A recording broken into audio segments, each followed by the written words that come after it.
আসসালামু আলাইকুম। এডু এক্সপার্টের পক্ষ থেকে সবাইকে স্বাগত। আজকে আমরা দেখব ইনভেন্টরিতে কোনো একটা পেমেন্ট কিভাবে ক্যান্সেল করা যায়।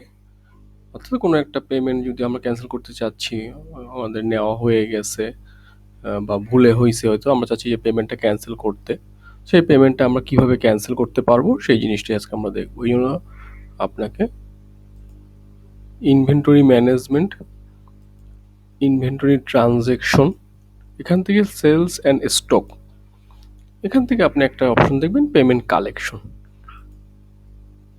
নিচের স্ক্রল করে নামলে এখান থেকে আমরা লিস্ট দেখতে পারবো। আমরা চাচ্ছি যে আর ডিলিট করতে, ইউজার নাম ধরে সার্চ করলে আমরা পাবো, স্লিপ নাম্বার দিয়ে সার্চ করলে সেই বিলটা পাবো। আমি এখানে ড্যামো স্কুল থেকে যে কোনো একটা রানিং একটা বিল বা যে কোনো একটা বিল আমি ডিলিট করে দিচ্ছি। ধরেন এটা আমি চাচ্ছি এখান থেকে ডিলিট করতে, ভুল হয়েছে বা সমস্যা হয়েছে।